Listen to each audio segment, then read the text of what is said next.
3K review. Znači imamo Jokera. Pa da vidimo. Valjda nekom, po meni ne bi volio da mi se izgubi Joker.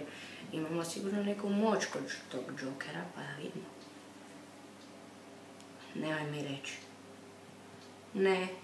Ne, zašto mi se ne? Ovo sam dobio zaraženo s Spider deckom, dobit ću još više stvari, ali ovo mi je, su karte, nisam sam tražio karte, to treba kopačke i to, jer sad je nova sezona, a ja treniram nogomet.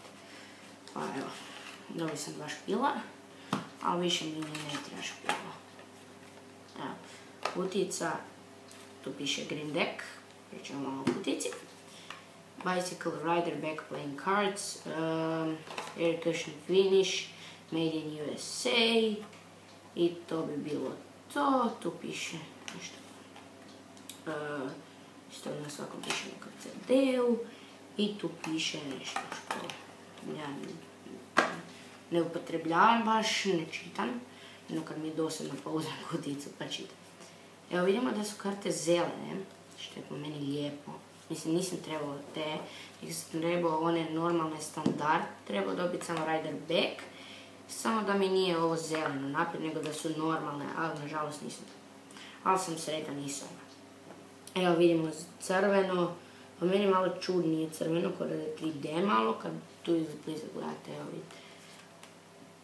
Evo vidite s jedne strane, to s jedne strane, malo drugačije. Pa evo brzinski review. Ovo su 3 karte koje se dobe. Blank face, double blank face i dobi se karta double back. Evo ovo je brzinski review ovog špila, evo nadam se da vam se sviđa i doviđenja.